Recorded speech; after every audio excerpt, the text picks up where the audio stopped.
very welcome along to the RTÉ Rugby podcast, and about as busy an RTÉ Rugby podcast as we could possibly be doing this season. It is 10 a.m. on a Wednesday morning, and to say we've had a boatload of news in the last hour and a half is an understatement. Rieko Ioane to join Leinster from next season, and if that wasn't enough, just before 9 a.m., Pete Wilkins officially resigning from his role as head coach at Connacht. Was also confirmed as well. Later on in the show, Hannah O'Connor will be back with us for a Women's Six Nations recap. But for now, Bernard Jackman is with me, and so is Johnny Murphy from an interesting location. Tell everyone where you are, Johnny, this morning.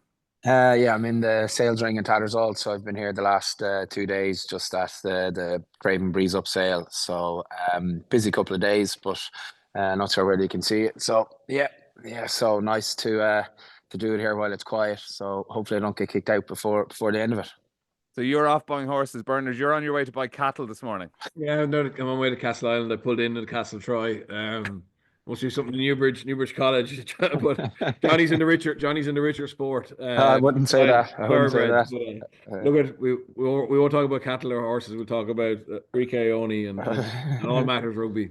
We'll talk about thoroughbreds, Rieko Ioane and Jordie Barrett today. Right, so let's get into it. I mean, I was kind of, I'll say, arsing around this morning just after 8 o'clock, sipping my cup of coffee before logging on to work and get prepped for the podcast. And I see a tweet or a post on X from the Blues saying, Rieko Ioane is taking up his sabbatical to join Leinster next season. And I absolutely had to double check that this wasn't a post from April Fool's Day that had just got kind of pushed up in the algorithm by X to this afternoon.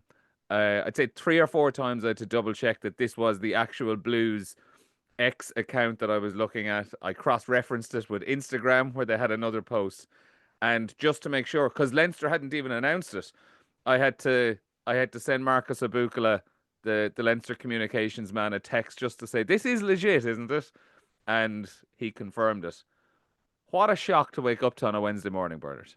Yeah, great signing, and probably it's going to cause a lot of debate on social media among the other fans because in the other provinces, because they kind of thought that they'd got one up on Leinster yesterday with the new central contracts, funding model, etc., and a sign that there was going to be more quality in Irish rugby in terms of who has what. But another serious flex from Leinster when they've just gone whatever 2 games in a row with incredible performances on the field where they look to be a different level.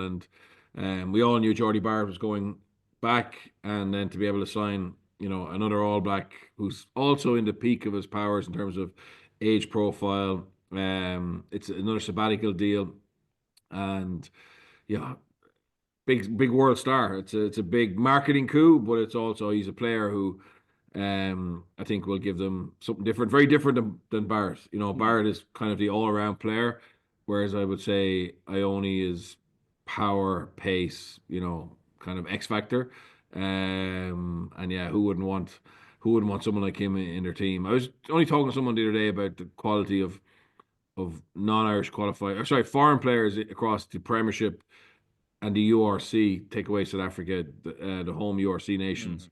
And realistically, like, there's no one like Barrett or RG Snyman of that quality. And now Leinster go and pull another one. They pull another one. So it's they'll be absolutely delighted with the recruitment guys will be chuffed, and it's a serious statement because I think Leinster are on track to win Europe and maybe the double.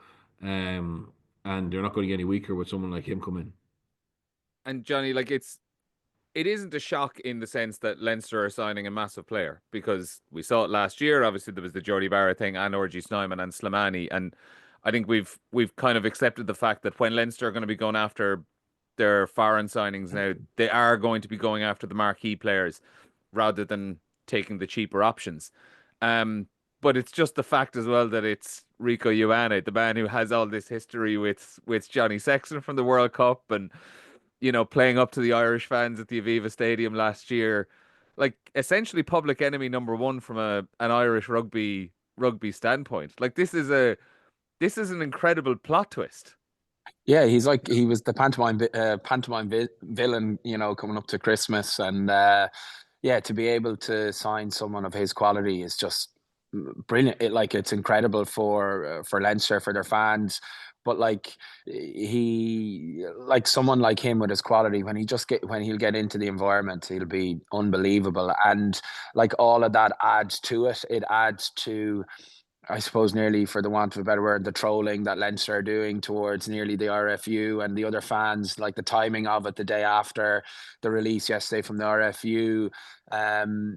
Yeah, it's just another one where they do, as Bert said, they just flex their muscles. But a brilliant signing, and something that will galvanize, even though he'll come in with that kind of chip on his shoulder from a fan's perspective, that he's going to come and make a massive difference.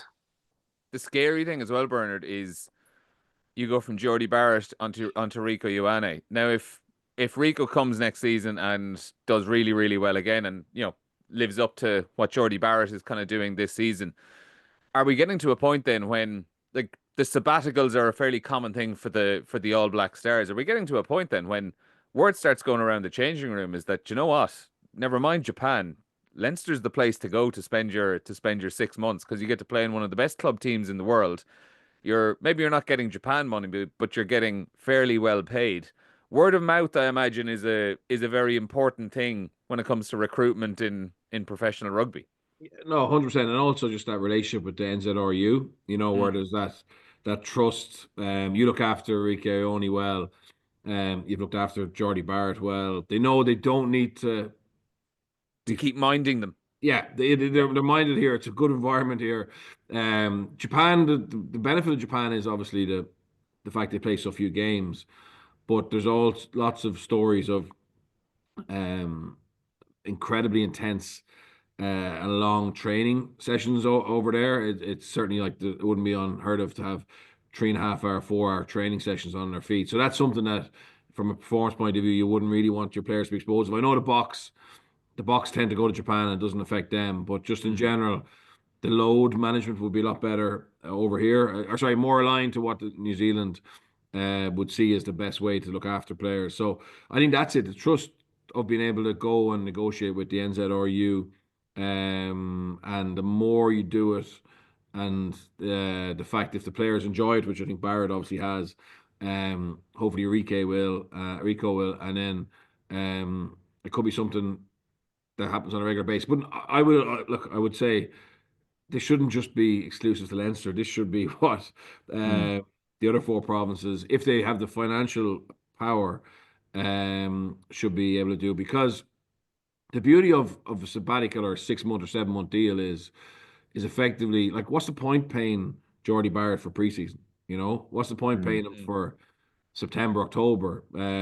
So if you can really ramp up the quality of player you bring in terms of a world star, obviously from a off the field point of view, that's great.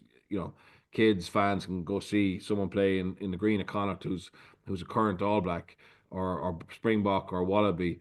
But also, because if you're short on money, well, just pay him 12 months over 7 months, if you get me. Rather than having because those really top quality players, they don't need to be in an environment for that long. They're used to jumping, into Test rugby from Super Rugby, and I think they can adapt very easily. So I would say that it's brilliant Leinster are showing the way in this, but I would love a Will Jordan to be going to Connacht or Munster or Ulster for 6 or 7 months either. And don't forget, the NZRU want this. They like this sabbatical because it saves them money. It saves them money over the course of their 4-year cycles, and keeps the best players available to New Zealand.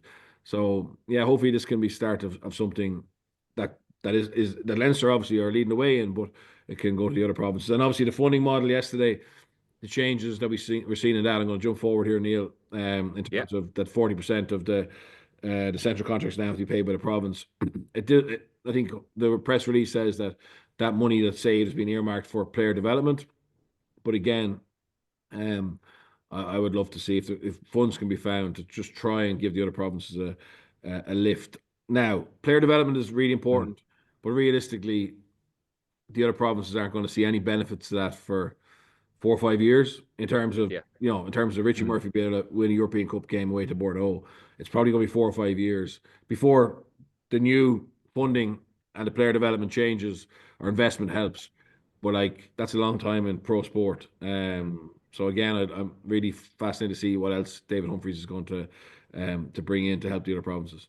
The only thing on that, Birch, is that Leinster, from all high level sports people across they're all competitors. They want to win, and I think that's what Leinster probably have up on the other provinces, in the sense at the moment that people like Rieko Ioane can come here and he can be like, well, I can win a European Cup.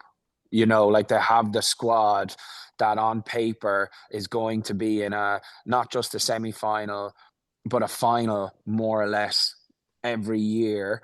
And that's the chance for me to get a medal that not a lot of people, that a select few in the Southern Hemisphere have. And I think that's what they're combining at the moment, because everyone at the highest level of any sport, they want to win.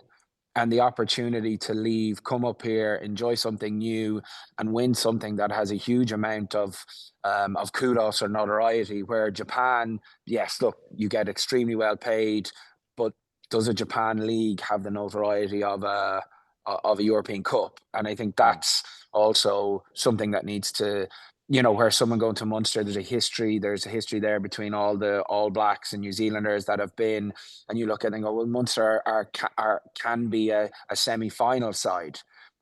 On paper, are they going to win a European Cup? Well, they're not this year, but are they next year? Maybe not.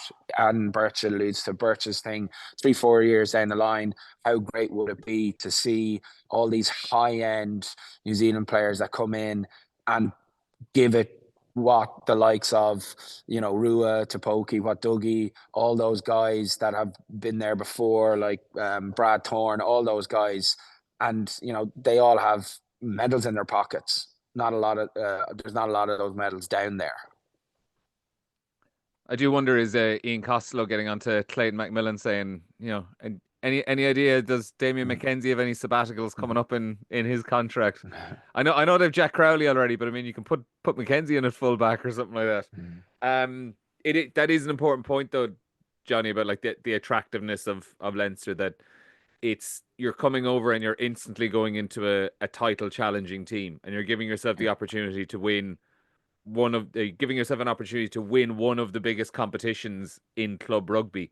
And the other part of it then as well is, and we, like Bernard, you mentioned that you're very well looked after in terms of welfare and stuff, and you're not going to be flogged week on week on week. And I think the way the URC is structured, where they have the break weeks during the Six Nations, fits in nicely into that as well, because a player's coming over on a short stint from December through to the end of the season, and they know that during February and March, they actually get a couple of weeks off. Jordie Barrett's been able to go around the country playing golf, enjoying himself, sightseeing, travel around Europe a little bit. He was in the Maldives or somewhere as well. He was down somewhere. Yeah, he's having the time of his life. Yeah, no, it's great. But like, that's what. Yeah, I agree with Johnny. That Leinster, for those players, is very attractive at the moment, because also you're also following on now from what RG and what Jordie has done. You're living in the capital city. You're not going to get overplayed because there's pressure to play the Irish players. But I still think, like McMillan for sure has contacts there. I wonder. Someone sent me a message yesterday asking me who Munster's marquee sign is going to be, and I haven't heard anything. But I'd love to see them go out and make a big statement. I know it's tough at the moment financially, but I just think it gives everybody a lift. I mean, it gives everybody. You're in the Leinster Academy this morning, our sub academy, and next year if you go well, you're going to be training or potentially playing with another superstar. I mean, that's massive. Fans, Leinster fans this morning will have a pep in their step. It also increased their chance of winning. Let's be honest, increased their chance of winning, because when it gets to the knockout stages of these big games, that type of player, they make a big difference. They make a big difference. So it's really interesting. Leinster's flip on what they used to want, what they thought was the way forward, and obviously not winning has led to that. And I admire that, because they just need to get over the line. They need to get over the line and consistently get over the line, and their retention and recruitment is geared up towards that. From a rugby point of view, then, in terms of Rieko Ioane, the player, and what he's bringing to Leinster, Johnny, obviously he's a centre, so in theory, kind of, it's broadly the same position as Jordie Barrett, but it's a very, very different kind of centre. He's probably more, if he's taking someone's place in the team, he's probably taking Gary Ringrose' place rather than Robbie Henshaw's place, and his second position would be more wing rather than full back with Barrett. So a similar signing, but a very different signing in a similar sense. Yeah, well, I think his best position is 13, so he gives you that power and speed at 13. You look at, Barrett's positioning is 12 to 15, where they probably, they've flipped it now for next season, where it could be a situation where Ringrose could be on the bench with Henshaw at 12, or, and you've seen it a bit more of late, even with Ireland, where Ringrose shifts out to the wing. With Ioane coming in, that means that could potentially happen less and look more at 6-2s, where they have the opportunity then to say have someone like Frawley on the bench, and then they can start, so you can manipulate whatever way you want in the back line. So they've just flipped it, where coming into quarterfinals or semi-finals maybe next year, that it might be a situation where Ringrose is on the bench, or Ioane's on the bench and then he comes on the wing, or they mix and match that way. But they're good selection headaches to have while Barrett's here, but also looking into next year. It's really interesting to see how we will fit into that team and that system, like Jack Nienaber's defense, Tyler Blandell's attack, Bernard, isn't it? Yeah, you'll be fine. Don't worry, I don't have concerns. Just just actually picturing how it'll. How it'll look. Yeah, look, it gives them a lot of power. You know what I mean? A lot of power, both sides of the ball. He's very different though. He's very different. Like, I don't think. I think the players have been blown away by Barrett. They have been blown away by Barrett. About everything about him. How easygoing he is until he doesn't have to be easygoing. Yeah, exactly. With the whistle blows and just, but yet at training, how fit he is. His high speed meters is incredible. His durability, he's everything you would expect him to be. But I think Ioane is different. He's kind of got Stardust moments, particularly in terms of his carry and power and contact. So, Leinster have lots of really good players, but he's going to add to it. Yeah, I'd say there's a lot of Leinster supporters deleting tweets from about 6 months and 18 months ago this morning. That leads us on to Leinster at the weekend against Glasgow Warriors and Jordie Barrett in general. So Leinster 52-0 winners against Glasgow Warriors, following on from 62-0 against Harlequins the week before. 114-0 across the last 2 games to book their place in the semi-final, and they are now the absolute favourites for the Investec Champions Cup. On Barrett's performance on Friday night, Johnny, I think pretty much everyone thought Jordie Barrett was going to be a good signing for Leinster. I didn't think he was going to be this good, because I know it was still only a quarter final and it was a thumping and all that, but Glasgow Warriors turned up and actually wanted a game. And Jordie Barrett on Friday night was out of this world good. Yeah, and it's what he gives you, I think, as an all-round package was the thing that really struck me watching it on Friday night. His turnovers, he gets credited with 3, but in reality it's probably 4. It's his work post tackle, all the stuff that, coaches use a phrase like talentless tasks. It was all the stuff that requires zero talent and just hard work. And then you look at what he gives the team in attack. He gives someone like Sam an armchair ride because of all the communication that he gives outside him, all the organization that he has in the pods in front of him, popping up at first receiver and then out the back at second receiver and multi-phase. He has absolutely everything, and he's fitted into the systems seamlessly. And I think Friday night was a real performance that just showed how good he was. What he adds, like he's a big guy. What he adds defensively and his hits, his work rate off the ball, to get into position, to get forward off the line, and then his work in the contact he was like an extra back rower. And then when you compare that to someone like Josh van der Fleer over the last, he's like an extra centre playing in the wider channels at the moment. And they just have this incredible balance, but their ability to get the space. Look, Glasgow were pretty depleted in terms of their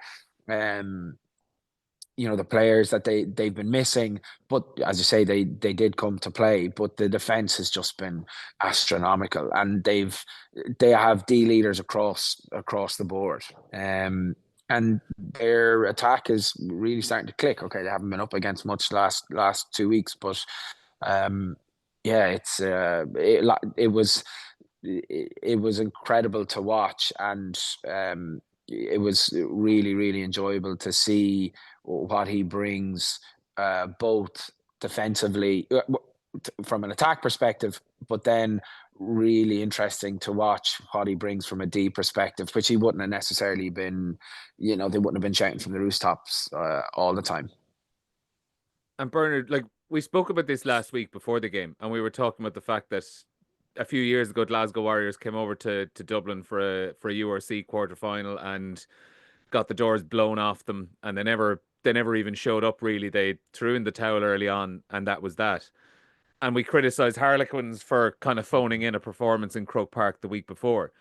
If you look at the scoreline of this game and see 52-0 and Leinster score, what was it, 7 or 8 tries, you're kind of thinking it's along those same lines. But I can't remember the last time I saw a team try to stand up to Leinster so much and still lose 52-0. Like Franco Smith after the game just kind of came into the press conference, held his hands up. He said he was very, very proud of his team's performance, that they never gave in, but they were just up against, like he said, the best club team in the world. Yeah, it's very fair. It's a fair summation of what we saw. Like they probably had more big hits against Leinster.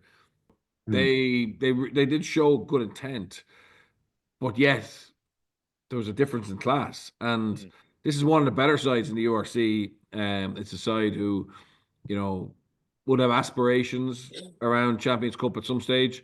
So I think they came here and like with a sense of, we can upset them. I think the problem is that the gulf is very big. When Leinster are on fire, which they are at the moment, like they have absolutely peaked these 2 weeks in terms of execution, in terms of energy, in terms of game plan. And now they got to make sure they don't go backwards. They don't go backwards in May. You would like to think that they won't. There seems to be a real unified cause and understanding that they can't underestimate any opposition. They just got to get it done.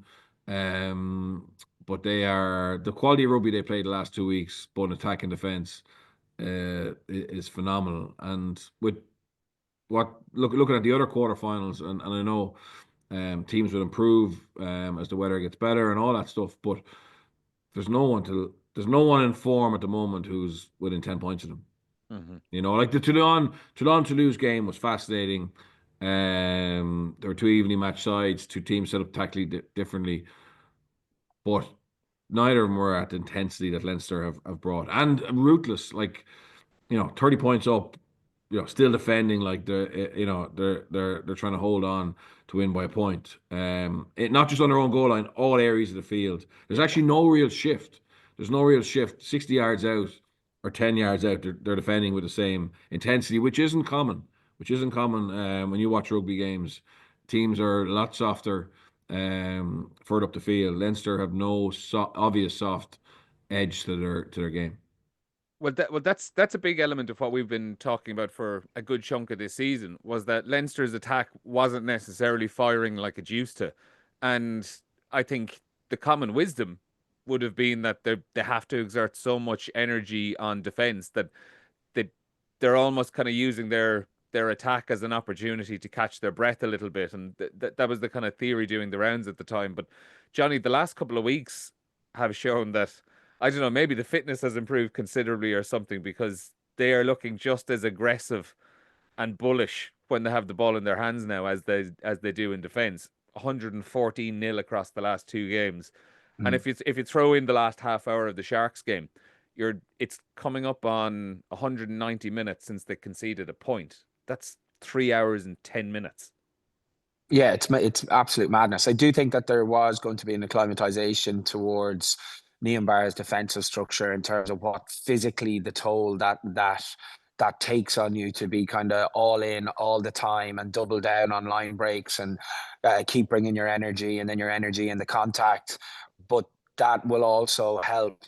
You have to condition yourself to be able to do it on both sides, as you say, Neil. And they're just in this prime physical state that when they get a turnover, they can click into that transition really quick. And there's no drop off in tempo. Maybe last year there was a potential where when they got a turnover, they didn't necessarily have the physical capability to double on and raise their energy levels again when they got the ball back. But you've seen over the last 2.5 games, 3 games, what they did in South Africa, and that's across the whole squad. So that game, I think, and we spoke about it last week, is a real cornerstone of where, what the extras and the guys who are probably 25 to 40 in the squad, that they have the same capability of doing it as well. And that's what makes them just so scary at the moment, because there's no drop off. And then selection was rewarded with a few people this weekend, and that's that's only right, and it gives everyone gives everyone a reminder that you do well, you get a chance. And Max Deegan is a prime example of that. That's an important point actually as well, that they put in this performance, and never mind they didn't drop down a level from Harlequins. They probably actually went up a level or two from Harlequins last week, even in spite of making, was it 6 changes to the team, leaving Caelan Doris, Andrew Porter, Dan Sheehan, and a few others as well on the bench. And the people who were given their opportunities, like Max Deegan, and I'd say like Tommy O'Brien as well, grabbed their chance. Yeah, no, absolutely. Deegan was excellent.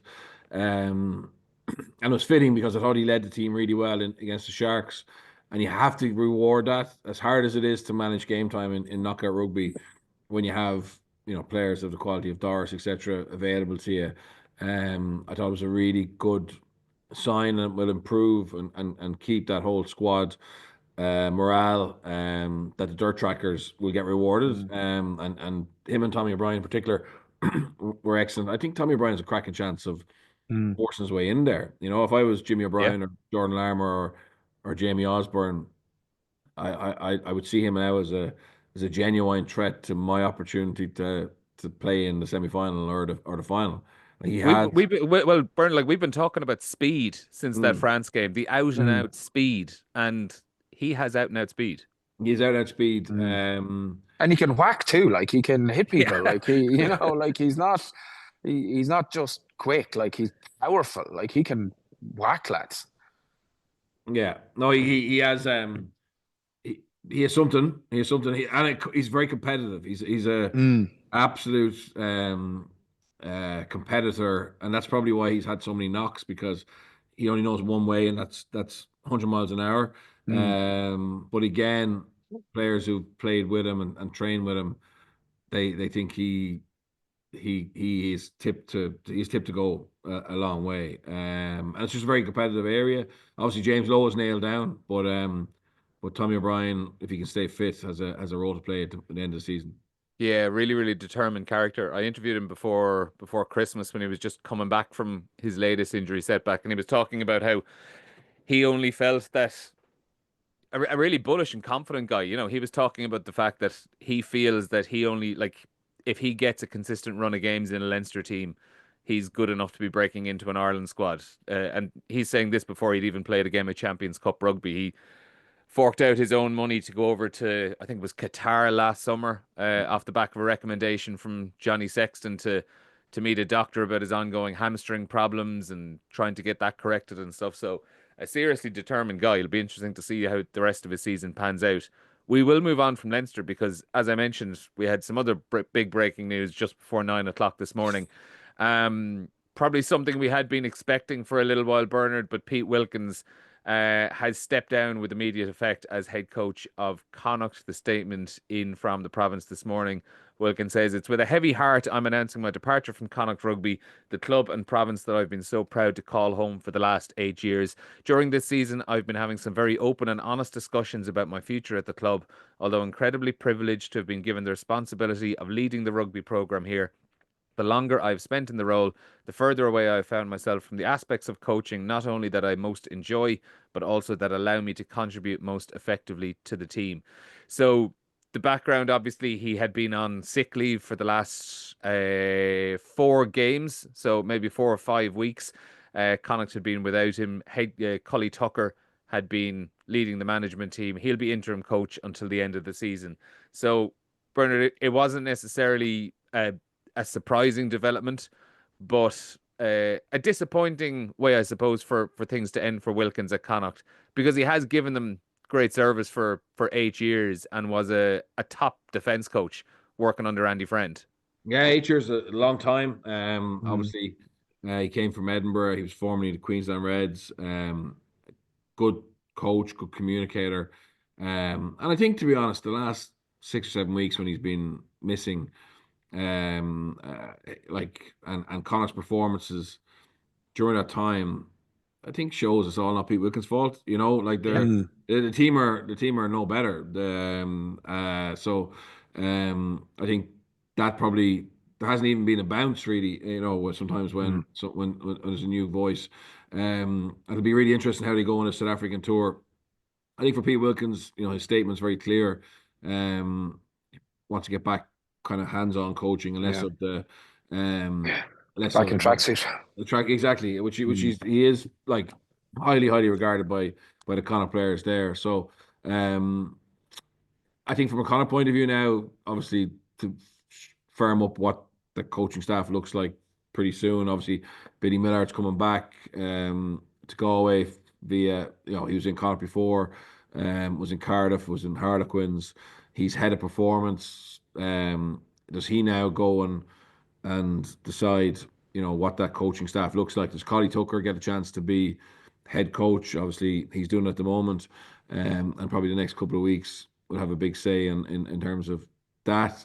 Is it internal or is it external? But you know, it's been a disappointing season for Connacht on the field. Obviously, Racing was a disaster in terms of the opportunity missed, in terms of, you know, being so far ahead, red card for Racing and still lose.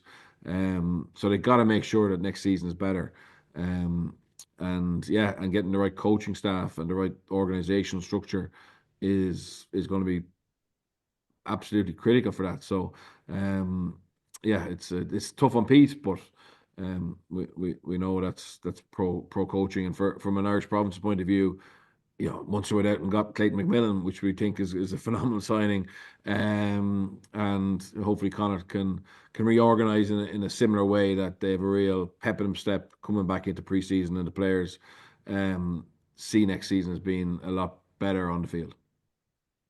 You would worry, Johnny, that this has the potential to just write off the season now, because they're struggling in the league. They're down in 13th. I know there isn't a big gap between them and the playoffs, etc.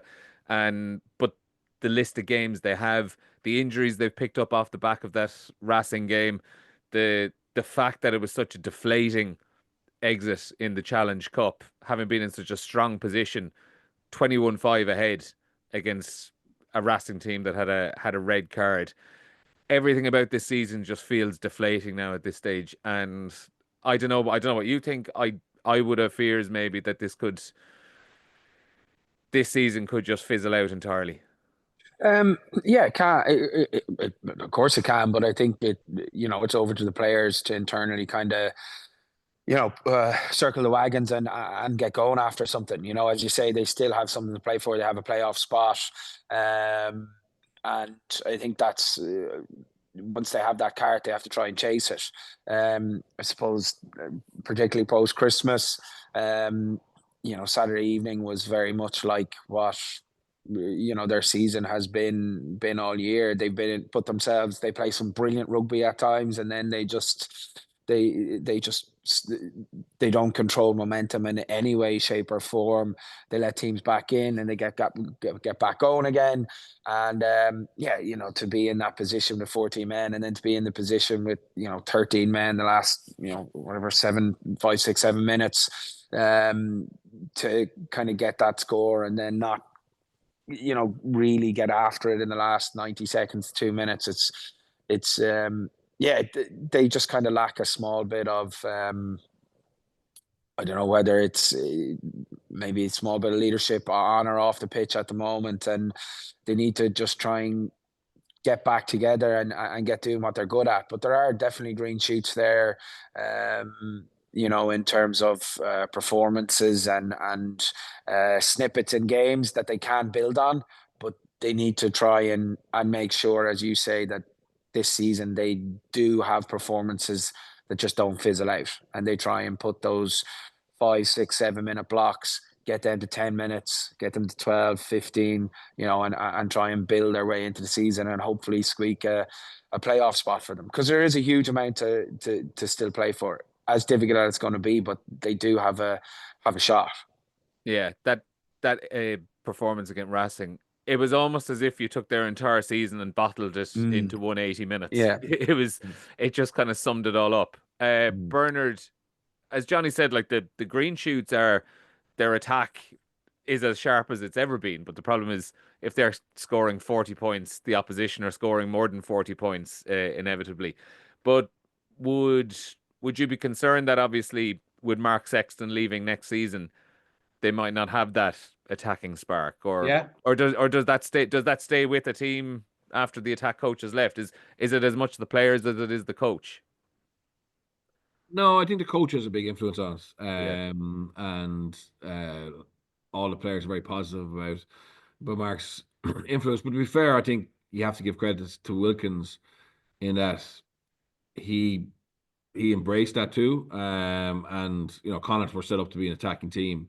So it does come from the head coach to set your team up that way. I also think, to be fair, they know they don't have the bang to play many other ways. They potentially could be a little bit smarter in their kicking game. But yeah, they have to play that way. And Andy Friend identified that, Pat Lamb identified that. So this isn't that new. But obviously with a new head coach coming in, they may see it differently. Our new head coach to be appointed, they might see it differently. But their attacking game is as good as most. As good as most in the URC, and better than a lot. But it could go backwards, obviously, with Sexton going to Ulster. I'm fascinated to see how they dig in here now. I'm fascinated to see how they dig in for the rest of the season. I could go pear-shaped very easily. I actually think Jack Carty being back is massive, and it's a massive opportunity for him to finish his Connacht career, in situ or on a high, or at least having moments on the field if it is the end of his Connacht career. And obviously it's injury enforced, but he's been starved of game time. And he's a former Connacht captain.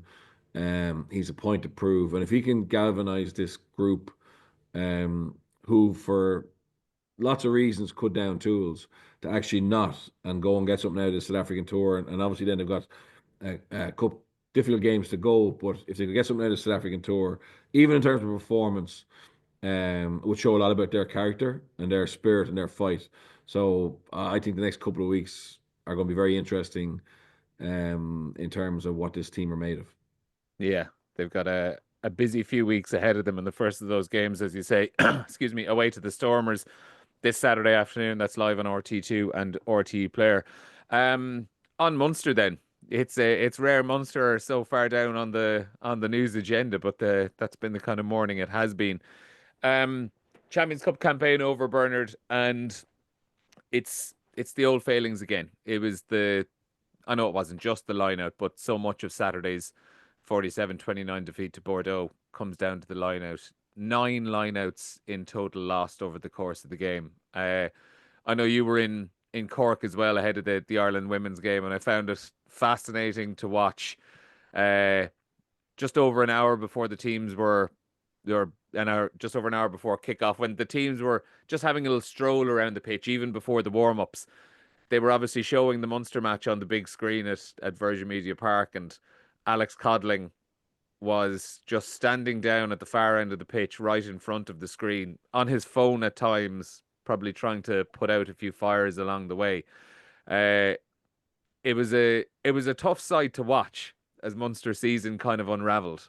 Yeah, just to explain the scenario here. So basically, when Graham Rowntree and Andy Kiraku left, Munster, with help from the IRFU, seconded Alex Codling in to help Munster. So the women weren't playing at the time. He had some free time, so he was in situ as the Munster line-out coach, and I think Sean Cronin was his understudy. Obviously, and Tommy O'Donnell as well. Tommy O'Donnell as well. So the idea was they knew that he would have to go back to the women's when the Six Nations came around. But unfortunately, I think that he's made such a good impression in Munster.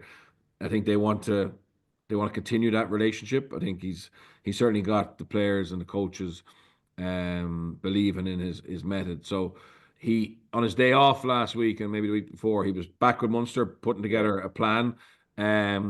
But unfortunately, look, the reason clubs bring coaches to games is they can help problem solve during the game, and things started to go awry very quickly for Munster in line of time, and they descended into panic. Really, is probably the easiest way of putting it. But yeah, he obviously couldn't help because he might be able to send a text message or whatever, but it's not it's not high performance, is it? But look, he's contracted to the women's, and contracts are important. So it's just what happens next. I also think it's very unfortunate for Munster that they ended up in a situation where they didn't have one of the key. They needed to dominate Bordeaux at the line of time. I mean, when you look at the Bordeaux backline, you need to start them with possession. You can't be losing your own possession.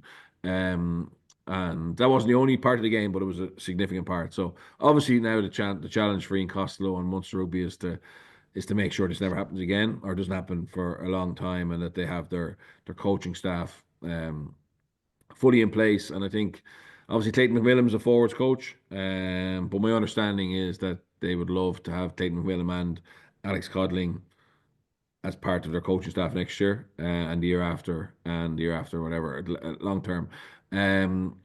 The only spanner in the works is that Alex Codling is contracted to the women's for the World Cup, so he would miss pre-season, which again is a great opportunity to really drive standards, implement systems, etc. And again, can a compromise be found there? I don't know, but that's my understanding of Munster's solution to what was an obvious problem at the weekend is to try and get Alex Codling on a full-time basis. And look, if they do, obviously it will be a blow for the women's team, but I think there is a fairly easy compromise to be had there if Codling was to stay on through the World Cup. And I know you said obviously like he wouldn't have a pre-season with Munster, but the fact that he's had the involvement with the team since November or so is a solid bit of groundwork to kind of to cover that in a sense as well. But look, we'll find out in due course. Ian Costello said yesterday that they kind of have a forwards coach more or less lined up for next season, but he couldn't give us a name, and it'll be revealed in due course. So I think we might be hearing a little bit more about Alex Codling's future over the next while. In terms of the rest of the season, there's still, Johnny, so much to play for Munster, starting with the Bulls this weekend. They don't necessarily have an easy run in. Like, they're playing the Bulls, they've got Ulster as well, Cardiff next weekend, and also in the mix is Benetton, who are right around that playoff mix. The injuries are starting to pile up a little bit as well. Jeremy Loughman's pretty much ruled out for the rest of the season. Diarmuid Barron's going to be out for a week or two as well. Calvin Nash and Gavin Coombs probably missing this week. I think John Hodnett also ruled out of this week. But the good news is managed to get Michael Milne and Lee Barron in this week ahead of schedule. They were due to arrive next season, but they're on loan for the rest of the season. So effectively, they are Munster players from here on in. It's going to be really interesting to see how those two players get on. I'm particularly interested by Milne, who always looked to have something about him when he got the opportunities for Leinster, but he's just, it's just you're so far down in a depth chart. Sometimes it's hard to put your hand up. He's a big, beefy kind of a prop, the kind of prop that Munster haven't had for a while. Big ball carrier, powerful in the contact. Will suit Prendy's very much attack shape. I think so will Barn. They're both really dynamic ball carriers, good ball players. Birds can talk about their scrummaging, but like in terms of that, they're certainly going to add from a physicality and ball carrying perspective. I think it's really important that Munster get something out of this year. Their performance on, at the weekend. For me, defensively, they got caught out. They concede off first phase. As a backline, 2 first phase tries off scrum, where the scrum's getting dominated. They get quite tight. Then first try, Abrahams closes the gate really quickly, and I suppose he's potentially worried about speed on the outside to close that gate. But for me, and it happened in 3 of their of the tries, when they get around them, everyone's hips are towards a touchline, so they don't make those cover tackles. And that's, I think, defensively they were just they were off. I personally don't think the referee had a great game for either side. Like, I think their last try when Murray gets taken out, like that, there's a clear, like, in my opinion, you don't play the 9. I don't think they would have won. They would have won the game, but they might have been within a point. I think Munster's penalty try was a bit it's not like Bordeaux don't have speed in the lads who are covering across. Like, you know what I mean? Like, it would have been a very good finish. There was a good, their try, the maul try that he said was hold up, and then we went to, that was that's just a communication error, but he did signal held up first. I don't think that gets the result, puts the result in question. It was just, we said last week that they wanted to bring Bordeaux into an arm wrestle and be quite Munster-esque in how they did build a platform, kick well, defend well.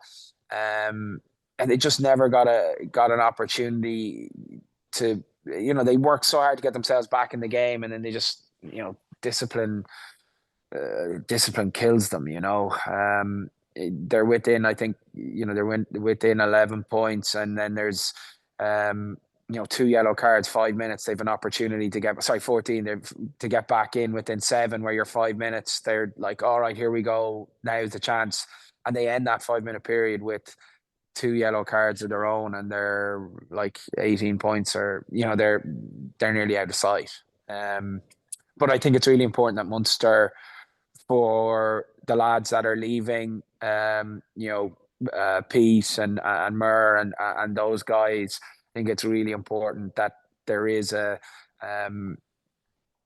URC revival, and not revival, but a real push towards silverware knockout stages, and be there at the end in that final 4 or top 2. But it's going to be tough with what they have, but this block of games is going to be really, really important for them.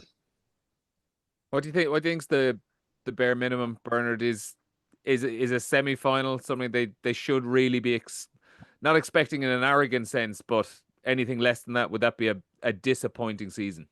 I think it would be. I think it would be. There's no divine right to be there, but I think anything less than that.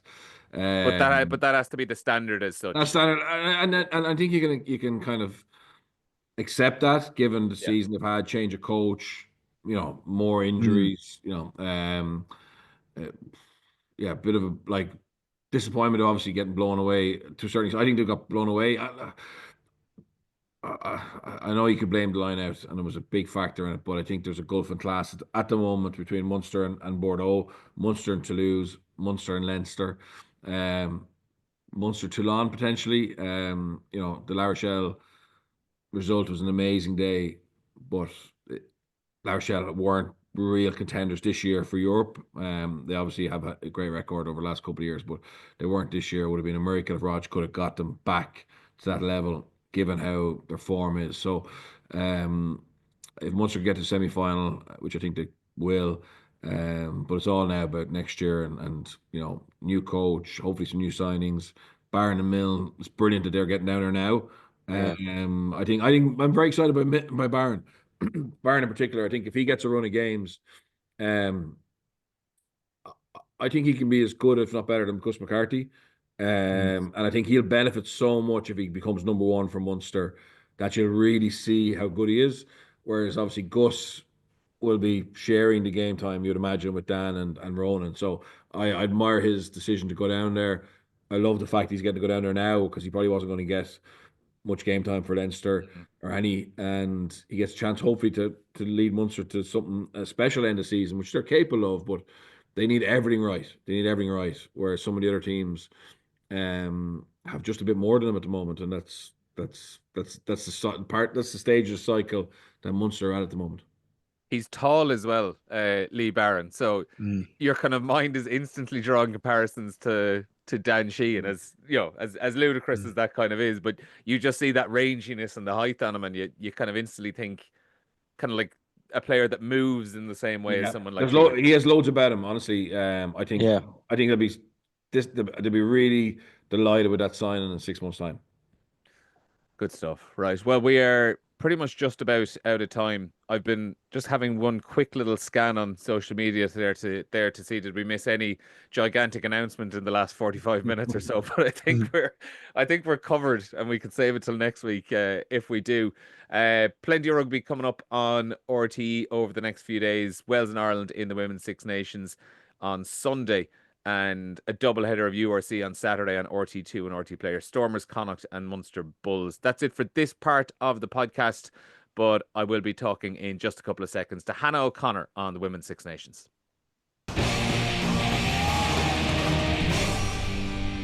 Now it's time to look at the Guinness Women's Six Nations. Ireland in Newport this weekend to take on Wales at Rodney Parade on Easter Sunday. Two big games, two winnable games coming up for Ireland in the next 10 days or so. Scott Beeman's side looking to get back on track after last Saturday's defeat to England. Hannah O'Connor is with me as usual for our Women's Six Nations debrief. And Hannah, Ireland 5, England 49. It might feel a bit cheap to say it after the event, but the frustrating thing about that scoreline is that the eye test would say that wasn't a 44-point game. Yeah, hey Neil. Yeah, no, definitely. That's probably the most disappointing thing, as the second half eked on. It was really frustrating to watch the scoreboard kind of tick up, because it definitely wasn't just a game that reflected that. I think the first 40 minutes really showed the difference in where Ireland have been and where they've come from to where they are now. But of course, it's about that 80-minute performance, and it was something that we flagged last week, is the power of the bench that England could bring, and that they did. Like, they just managed to kind of show their class and experience and kind of adjust their game plan after being rattled in the first 40 to kind of go back to that power game and to that game of style that they can play. And ultimately then Ireland paid the price for it in the end over the course of the 80 minutes. Like, we were talking about it in advance of the game and wondering what sort of a team England would put out. You know, you've been talking about how in recent years Ireland would have played them in round 4, and that's when they start to prime themselves for the France game. They ultimately sent as close as, you know, arguably their best starting 15 and best match day 23 over to Cork last weekend. Yeah. It probably is a reflection on how people are viewing Ireland now. Yeah, definitely a sign of respect. I was probably surprised myself, such as the fact that they chopped and changed so much in the first two games. Like, we talked about that. They had like 13 changes in the starting 15 over the first two games. And then, yeah, I raised an eyebrow or so when I saw how stacked they were. That's probably as full strength as they can go, bar one or two changes, which they were probably using to feel out on Saturday to see who'd be ultimately getting those starting jerseys for them over the next two games. But yeah, locked and loaded. When you look at like the likes of, you know, former World Player of the Year, Emily Scarrett can't make that team. Captain from last year, Marley Packer, can't make that bench.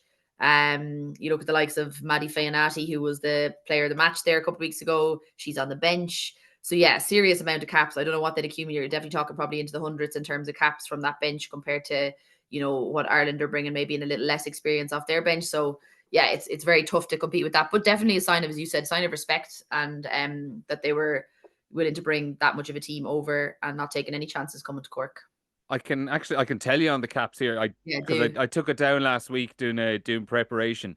England's bench, just their bench, had 293 caps on it. Jeez, yeah, Ireland's starting lineup had 297. So England's bench had 4 fewer caps than the Irish first 15 did.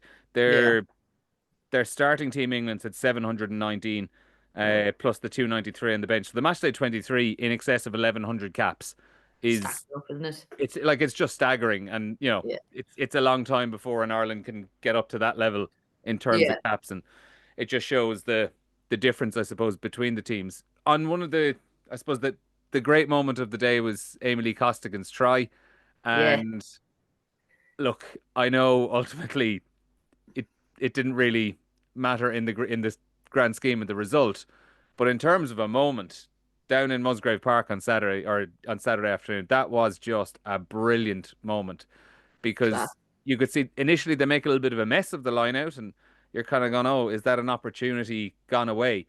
But there's a great shot on one of the replays behind the goals where as soon as that ball goes to ground, you see Emily breaking herself to get back over onto her wing, because she'd obviously come in field for whatever move they had planned. Yeah. Dan O'Brien is actually, you can see the hand movement. She's kind of gesturing for the kick as well. Yeah. And as soon as the ball went over, you could just see the gas that she had on, was it Jess Breach, I think, out on the... Abby Dow. Abby Dow, sorry, on the wing. Like, it was... And the roof lifted off the place when she scored. I know in the end the result didn't go the way you would have wanted, and the scoreline was a bit inflated, but what a brilliant moment. Class. And as you said, it's those kind of moments that are, really get the crowd going and get the crowd behind you, and to strike first against England in that first half, it was, as you said, come from that kind of a fumble of a line out to regather it, but that kind of quick thinking, it reminded me of that kind of Ireland try against New Zealand when they played back down the blind side that time for Bundy Aki to Jacob Stockdale. Now, not obviously the same kind of, but the same kind of pattern of playing within that channel. It was class. Yeah, just the speed of her though was something else. I actually met her on Sunday. No, yesterday actually. I met her yesterday on Monday in Blackrock, and was kind of telling Amy Lee this is, and was remarking at how serious set of wheels to show Abby Dow, but she's as modest as ever. But I think she was tipping on it for, I hope she doesn't mind me saying, like a top speed on that burn, because to see someone absolutely burn Abby Dow, who has serious wheels, was something else. You weren't catching her from there, but just the quick thinking, and the kick was so pinpoint perfect from Dana to have it literally dink over that top, and the trajectory of it to go end over end perfectly weighed. It was just brilliant. Yeah, so it really got the crowd going, and it was deserving for Ireland in that sense, because they had managed to rattle England in that first 40 minutes. They really did. They we talked about it last week in terms of them putting in that defensive performance and that defensive effort that they would need across 80 minutes. But for that first 40 minutes, they certainly did. They gave different pictures. They, met them at their own game. They bullied them essentially in the contact. I think England probably, maybe a little bit of arrogance, thought that they could kind of just brute force up the jumper style rugby for the first few to break Ireland down. But the girls met them, like you see, like there was even one moment, I think, which was pretty much, showing the sign that Ireland were setting out their stall. It was like, I think Dana managed to get involved in a choke tackle. And then, it's not something you see every day from her, which, it's something that she's worked on a lot in her defensive game as well. But then I think the turnover came quickly after that. Another one was Linda Dugang out in the wide channel as well, getting a turnover. So there was a few real good moments like that, which showed Ireland were here to play, and they weren't going to just roll over and take this. And it rattled England. It made England kind of rethink their game plan, which was exactly what Ireland would have wanted. And then to be able to strike blood with their own try was very much reward for what they had put in that first 40-minute shift. And as you kind of said earlier as well, the fact that they did it first, and if they'd scored that try when they're 24-0 down, it's a nice try and all that, but it doesn't have the same feel about it. It's not the same moment, and the fact that equally they didn't score it 2 minutes into the game to just kind of take a little freak 5-0 lead. On the hop, it was the fact that they had gone toe to toe with them for the best part of 25 minutes and then got themselves in front. And by the time half time comes around, it's 7-5. That was pretty reflective of the first 40 minutes that we'd seen. Yeah, it was. And as you said it there, like that, it wasn't against the run of play. Like the girls struck first in that first opening minutes with that kind of foray into the England 22. And there was a calmness about them that we probably saw in the WXVs when they were playing the likes of New Zealand. And we saw them those games are really standing to them now. Those high pressure games of being able to kind of relish your opportunities within the 22, and it was in your opposition 22 against these big teams, because it was something that I probably touched upon in the previous weeks, that in years gone by that we've been guilty of kind of not being able to maintain composure when we do have time on the ball, and going away from your own kind of attacking shape and attacking patterns, such as the pressure that these teams put you on under. But to see the girls manage to kind of maintain that composure, not get the rewards first out the blocks, but to keep chipping away, but showing England different pictures in their own attack as well. I thought Dana really kicked again, another game from her where she kicked brilliantly out of hand, that she found grass when she needed to, and had the back three scrambling. And if they did get hands on the ball, there's a few occasions where, you know, Ireland's speed was well matched. You see Eve Higgins and Amy Lee snaffling out. Abby Dow at one stage, Jess Breach, Ellie Kildun, none of them really had much of a say in the game in that first half, which says a lot about how Ireland kind of implemented their game plan, which was brilliant. Yeah, it really did. Moving on to the things to work on for the next couple of games. It wasn't so much a case of where the game was won and lost, but more where England padded out its scoreline, but scrum and line out. And for the first couple of weeks, we've spoken obviously about how much improved the Irish lineout specifically is. Around 95% in those opening couple of games. England get it down to 72%. Ireland win just 13 out of 19 throws. And then on the scrum as well, Ireland give up 6 penalties across the game, having been at 100% scrum success for their opening 2 matches as well. When you can't secure possession off those 2 set pieces, and I know it was going wrong at times in the first half as well, but it's no surprise that Ireland really couldn't even get out of their half in the second half. Yeah.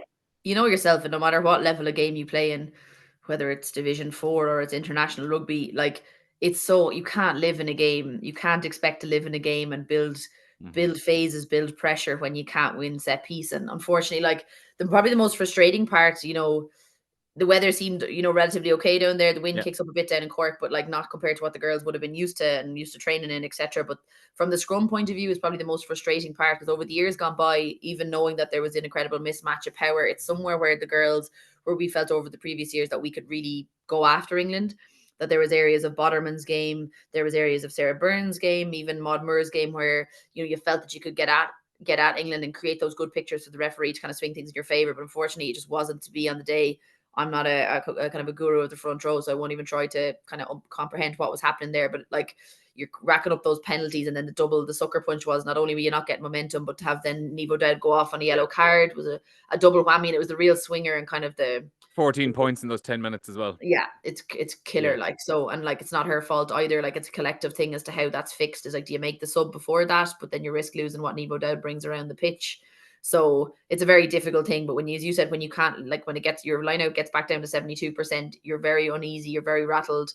You know, subs come in then and not able to, you know, kind of keep the flow of it or steady the flow again, such as the pressure that you're coming under and trying to force things a little bit more. And everybody kind of loses sync with each other. Like we saw it happen with Munster as well in the men's game at the weekend. It can go from brilliant one week to just falling off the next week. But look, for them, those are the 2 areas that would probably frustrate them the most, because they'd be the areas that you'd figure that there's some element of control, the controllables within them. Yes, the scrum is a complete power game, and England are absolute units in that department. So you really need to be on your money to be able to compete with them at all on a technicality point of view. But yeah, look, a big week ahead coming up with Wales, we'll touch upon, I'm sure, but there has to be a massive reset for that. And, you know, Wales have a big pack of their own. So I've no doubt that the girls will be able to reset and see where they can work on those 2 areas, especially. On the scrum stuff, is true what you say, we're like talking about the yellow card and how influential it is. And I really do feel sorry sometimes for a prop, like someone in Niamh O'Dowd's situation at the weekend, where ultimately, like, it's not like out in the middle of the pitch where you're constantly getting caught for offside or you're going off your feet. If you're getting absolutely hosed in a scrum, you're kind of powerless to conceding penalties. And ultimately, like, I'm not saying it's a harsh yellow. Obviously, it makes sense that you kind of have to give the yellow, but I do sometimes feel sorry for the player, where a lot of the time giving the penalty is like giving away the penalty is probably the safer option. Because if you try dig your heels in and do something stupid, either yourself or someone else is going to get badly injured. But I suppose for Niamh O'Dowd's point of view, you just kind of have to chalk a day up to experience on something like that. She's only about 14, 15 caps into her international career. It was by far her biggest test yet as an Ireland international. And it's the kind of thing where I'm sure any international prop would say like a day like that 5 years down the line is going to stand to you. Yeah, and look, she's such an eager beaver in terms of honing her craft. So like she'll learn so much from that, and she'll take so much from that. Not only her, but the pack as a whole. In both, because as you said, like it's not only down to one person. Like that whole scrum is relying on your 8 people to be functioning at the same level. You obviously get the props, get the brunt of the reward and the punishment when things don't go to plan. But she'll take lots of learnings from that. And as I said, they're in good hands with Dennis Fogarty there, so they'll review and adapt and go again next week in a perfect opportunity with the next 2 games to come to really kind of refresh it and get it back up into those 90% where they were and where they're well capable of being. Hopefully just chalk it down to being an off day. But it's the power that England bring too. Like as I said, we've talked about that, the power that they're bringing off the bench. Arguably every single one of those players that are on England's bench will make every other Six Nations starting team. So like the power that they're bringing in terms of their physicality and in terms of their experience, it's always going to be very difficult. So unless you are on the money all the time, you're going to have a tough day at the office in terms of set piece. But yeah, they'll go again, no doubt, this weekend. Yeah, like even I can imagine from her situation where when England you've done 50 odd minutes up against Maud Muir and all of a sudden Sarah Byrne is coming on. It reminds me of back in the day when Andrew Porter was still a tight head and you've done your 50 minutes against Tyke Furlong and here comes Andrew Porter to finish the job. But and she'd probably give them, Sarah Byrne would probably give the lads a good run for her money as well. On the lineouts then, as we said, 13 out of 19 fell down to 72%, and at times in the second half it wasn't even a throwing issue. There was communication stuff, people were missing jumps and lifts and everything. Would you have concerns going forward into these next 2 games, or again are you kind of writing off an element of that lineout malfunction to they're going up against England had stolen more than half of the stolen lineouts in the Six Nations in the opening 2 games. You're just going up against a different beast entirely. And if you're playing against Wales and Scotland, you know, the mistakes you make against England aren't going to be punished as badly against a Wales or a Scotland. Yeah, there's an element to it of that, but at the same time, it's probably going to disappoint the girls in that department because the lineout is an area where you kind of need to have that in the chaos. You need to have the calm where from both callers' point of view, but everybody like, you know, coming off the bench, whether you're doing that everybody remains as in sync with each other as the starting 8 were. So there's a little bit where England are putting you under such severe pressure that you're reverting back to, old habits or something, or you're clutching at things and rushing things a little bit, or like when you're supposed to spread in a line out that everybody isn't quite spreading the same distance. And all of a sudden, as you said, then it wasn't just throws, it was people missing their timing on things, and you could tell that it looked out of sync. So I think they'll review that as well, but they would rather it happen, I guess, against an England like that than, next weekend where they feel the pressure. But they've been in those high pressure matches. They had it in the WXV1s, and all the opposition that they were playing was extremely high pressure. I guess they were showing a new picture back then. Now they're showing, pictures that they've been using for a while. So you really have to be on the money to be able to execute it when teams are getting a bit wiser to you and have a bit more footage of you to go off. So I think they'll be frustrated that they couldn't, you don't mind if it's fingertip stuff and it's like the tiniest of margins, but when you're missing jumps and missing completed jumps and throws, that's when it gets a bit frustrating, or more frustrating, because it's an area that you really can kind of calm it down and control those bits. But yeah, I think it's a pressure environment against England that you don't probably feel against anybody else, such as the level of jumping options that they have and defensive threats. So I suppose you're at the pin of your collar in terms of putting your best picture out there. So yeah, they'll definitely be looking to dust it off and go again against a kind of a buoyed Wales team who've been going, ticking along kind of in the background, not particularly fantastic, but definitely showing signs of improvement. So it would need to be something that they like the scrum.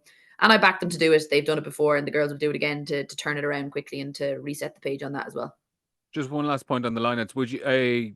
Are you a lineout caller? Have you been the lineout caller in the teams you play in, and who have been the kind of standard bearers of lineout callers that you would have been involved with? Yeah, so I would have been the caller when I would have been playing. I'd do it at club, and I would have done it at Leinster, and I would have done it within Ireland as well. I think a lot of the times when I was getting picked, if Sam wasn't there from a line-out perspective, it was me calling them.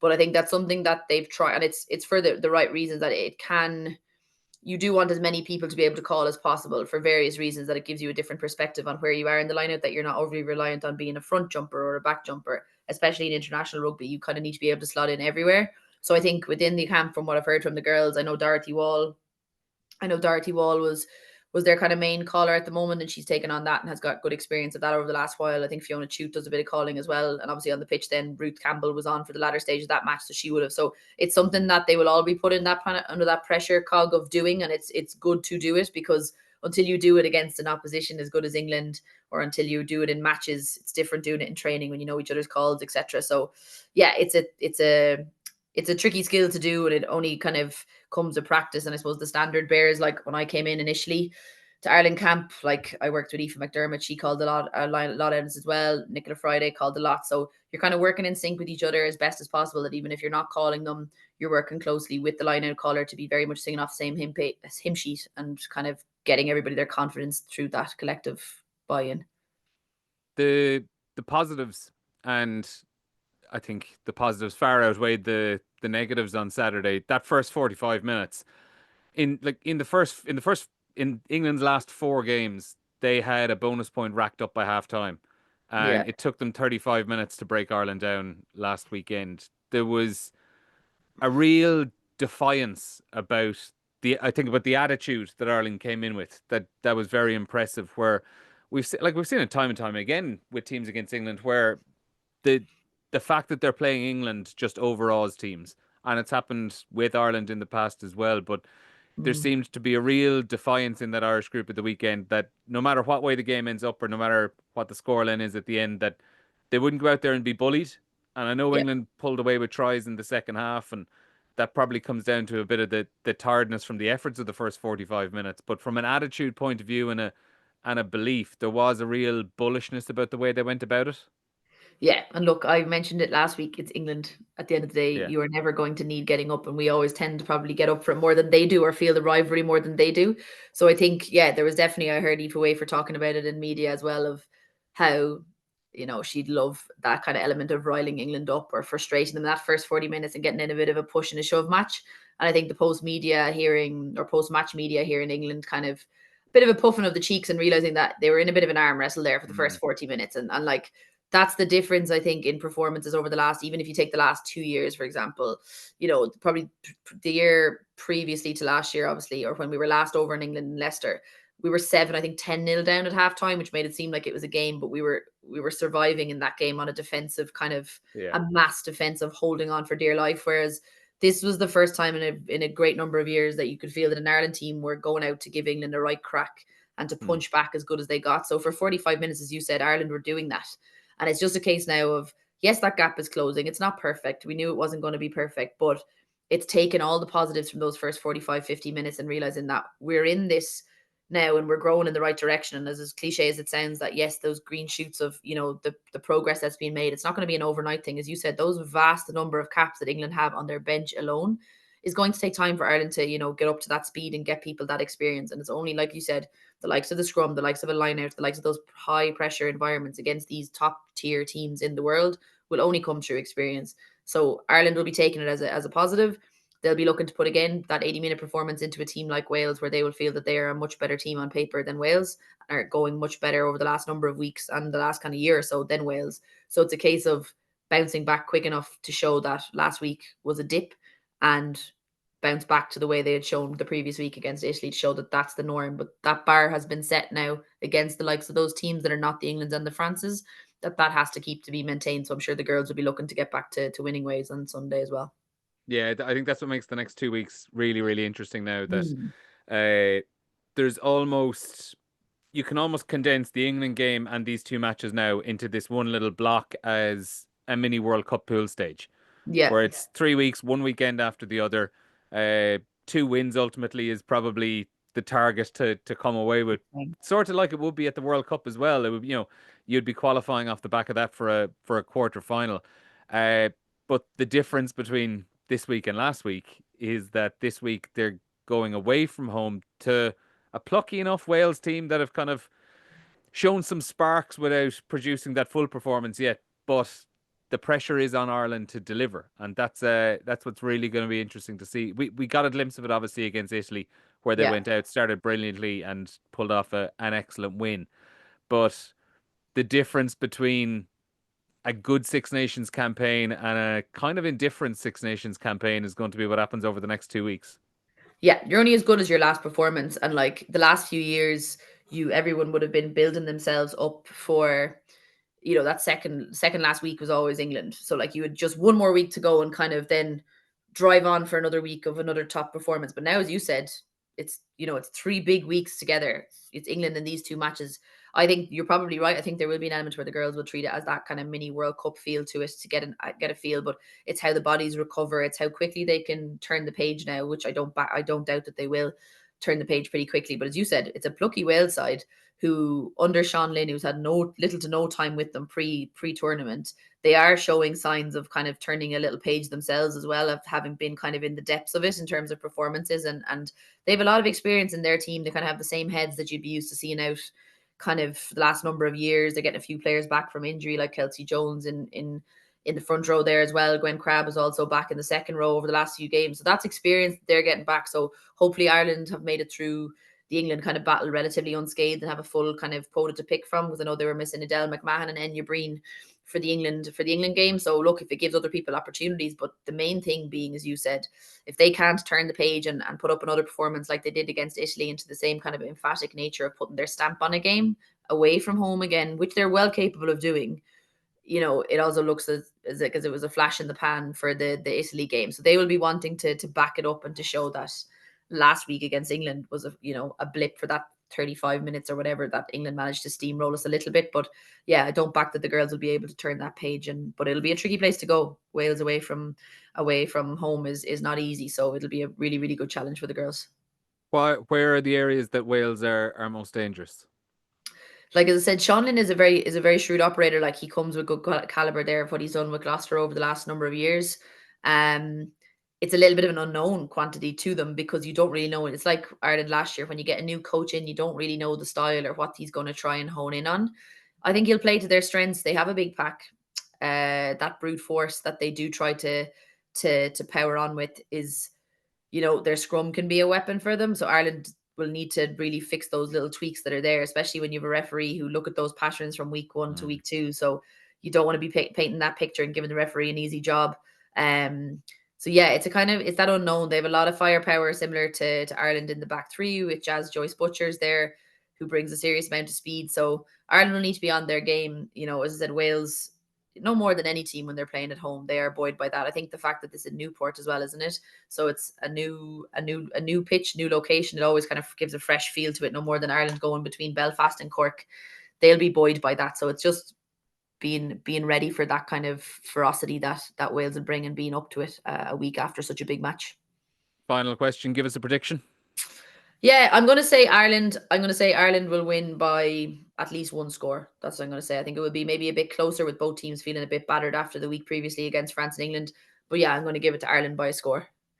Very good. And we'll chat to you again next week, Hannah, I'm sure. Watch a URC doubleheader, Stormers against Connacht and Munster Bulls on Saturday. That's from 2:30 p.m. on RT2 and RTÉ Player. And then on Sunday, Easter Sunday, in the Guinness Women's Six Nations, Wales against Ireland from 2:40 p.m. on RTE1 and RTÉ Player. That's RTE1 on Sunday afternoon. Follow a live blog as well on the RTE.ie/sport and news app. And you can listen to Sunday Sport as well on RTÉ Radio 1 for live commentary. We'll speak to you again soon.